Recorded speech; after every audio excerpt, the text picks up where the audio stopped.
Sí, comentábamos el otro día de manera informal pues que la energía solar como tal pues tiene muchas modalidades. En primer lugar, vamos a separar lo que es la energía solar térmica, que es otra rama de la energía solar, de la fotovoltaica, que es la generación de electricidad. Y dentro de la generación de electricidad, pues contamos con esas dos modalidades o dos vertientes del mercado, que es la venta de energía a través de parques solares fotovoltaicos, como una tecnología que apuesta también o que introduce energía en el mercado. Y por otro lado, autoconsumo, o como nos gusta a nosotros llamarlo, es generación distribuida. Ajá. Muy bien. Quizás vamos a arrancar con la pregunta más difícil que lanzo para que la cojáis, la vais cogiendo cada uno de vosotros tres. Y es un pequeño reto. ¿Podéis intentar resumir a todo aquel empresario o incluso particular que nos esté viendo, que nos esté escuchando, cómo está el patio de la energía fotovoltaica a día de hoy? ¿Qué resumen les podríamos hacer? A ver, el autoconsumo fotovoltaico en lo que es, vamos a hablar de Albacete, ¿vale? Sí, sí. Está muy vivo, la verdad. Hay muchas empresas y muchas particulares también que apuestan por el autoconsumo fotovoltaico. Es una de las partes malas que nos lleva en nuestro negocio, porque ya hay mucho, es verdad. Se han despertado los empresarios sobre todo y se han dado cuenta de que es real, el ahorro es real. Sí. El autoconsumo fotovoltaico consigue que tú ahorres dinero. Si nos ponemos por esa rama. Vamos a ahorrarnos dinero, es real. Sí. No hay discusión. Puedes ahorrarte más, puedes ahorrarte menos. Está claro que depende de muchos factores. Depende de tus consumos, depende de la cantidad de la instalación, pero más o menos hay ahorro, siempre. Y si nos movemos en donde la gente se puede despistar, que es el marco normativo actual, es decir, ¿qué paraguas normativo hay en torno a la energía fotovoltaica a día de hoy? Para las empresas, por ejemplo. Bueno, a ver, ahí entra en juego también muchos factores. Por ejemplo, el tipo, como decía Jorge antes, el tipo de, bueno, ya no solo los consumos, sino también el tipo de tarifa que tiene cada empresa, ¿vale? Si tiene un centro de transformación propio, pues podrá tener un ahorro o no, ¿vale? Normalmente en las empresas más grandes no pueden verter energía a la red, ¿vale? O tienen ciertas limitaciones para verter energía a la red. Entonces, en ese caso, pues a lo mejor el ahorro no es tan grande como aquellas empresas que puedan verter energía a la red y que pueda tener una compensación de excedentes. Es decir, que la energía que se vuelca a la red, luego te la compensa en la factura de la luz. O sea, ya no solo te estás ahorrando en la factura el término de energía que no consumes de la red, sino que además tienes como un ahorro indirecto, por así decirlo, por esa energía que tú viertes a la red. ¿Vale? Pero sí podríamos decir, Ramón, que estamos en un momento en el que se apoya al autoconsumo. Hablo de manera normativa. O se podría hacer de manera más decidida. No, pues te explico. No ya solo en Albacete, sino a nivel nacional. En España, los últimos años se ha potenciado la figura del autoconsumo, pero vamos muy detrás de otros países europeos. O sea, en Alemania se lleva fomentando desde casi los años 90. Su regulación viene de 2012. Aquí el Real Decreto que ahora nos regula viene de 2019. ¿Qué ha pasado? Los primeros años en los que lo que se aplicó esta regulación y se liberalizó el mercado en el sentido de que se retiró ese impuesto al sol que penalizaba estas instalaciones, pues ha habido un boom pues acompasado de muchas circunstancias. En 2020 fue un año de muchísima instalación de autoconsumo. El 70% va dirigido a las empresas, el 30% a consumo doméstico y a residencial.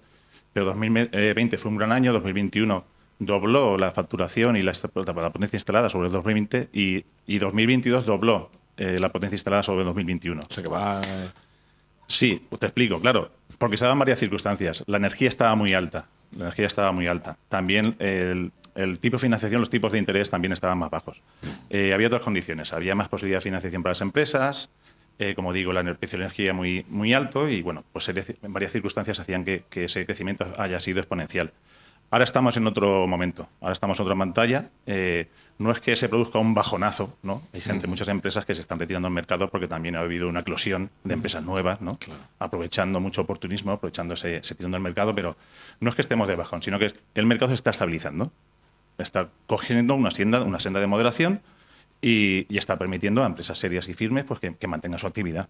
Pero claro, como decía Jorge, el autoconsumo sigue siendo beneficioso, sigue siendo rentable, y tiene pues muchas connotaciones positivas. Una de las ventajas que hay ahora mismo es el precio de las instalaciones. Efectivamente. O sea, en todos estos años que ha dicho Ramón, el precio de las instalaciones estaba muchísimo más caro de lo que está hoy. Claro. Entonces, es otra vez de las ventajas que hay ahora mismo. Claro, ese factor es fundamental. Nosotros empezamos en 2005, hace ya muchísimos años, con parques en suelo. En ese momento, un módulo valía 1.000 euros. Un módulo de 300 vatios valía 1.000 euros. Un módulo, para hacernos una idea, a quien no lo sepa, ¿es 1 metro cuadrado o algo más? Sí, dos bueno, por hoy uno, en día, más o hoy en menos. día son Dos de por 500, 550 vatios y ocupa 2 metros cuadrados. 2 metros cuadrados. Vale, al principio eran más pequeñitos. Ahora pues se optimizan más las dimensiones y la tecnología ha avanzado. Antes valía 1.000 euros y ahora un módulo con el doble potencia vale 75-80 euros. O sea, menos de una décima parte. Claro. En total, el descenso de los precios ha sido hasta 30 veces por debajo de lo que se partió con esta tecnología en España. ¿Y ese precio a día de hoy es real? O sea, eso quiere decir que... ¿Qué es lo que hay? Quiere decir que la tecnología ha bajado hasta estos... Tiene un inconveniente grande, que es la oscilación tan brutal que cualquier conflicto en Israel, por ejemplo, nos puede ocasionar a la hora de comprar esos paneles. Claro. Que suba el petróleo nos afecta. Claro, que encalle un barco en el canal de Suez. El canal de Suez nos afecta. Claro. Porque todo hace que esos precios oscilen y nos afecta me afecta a mí a la hora de decir, oye, al cliente, tienes este precio. Este es el coste. Hoy.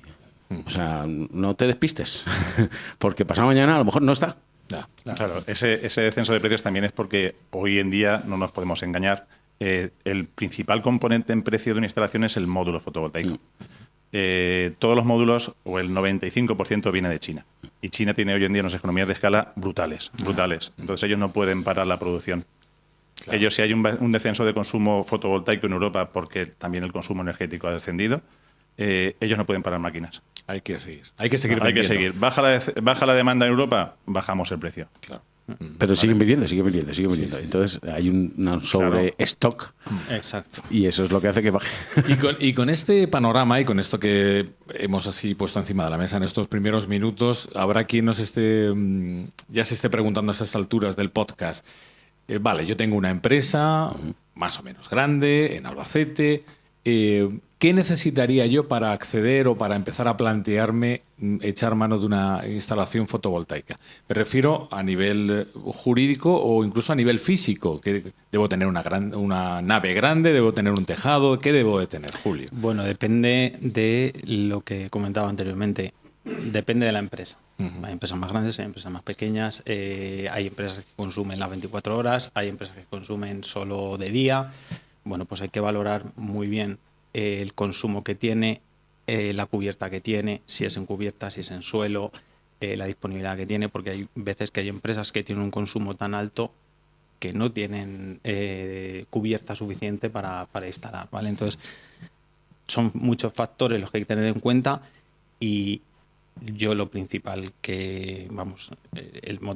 lo primero que haría si yo fuese una empresa es contactar con gente especializada en el sector, ¿vale? Entonces, a partir de ella se hace un estudio de técnico con ingenieros, se mide las cubiertas, se miden los consumos, se ven las instalaciones eléctricas cómo están, se ve todo y a partir de ahí ya se hace un estudio técnico-económico y a partir de ahí pues las empresas valoran esa viabilidad.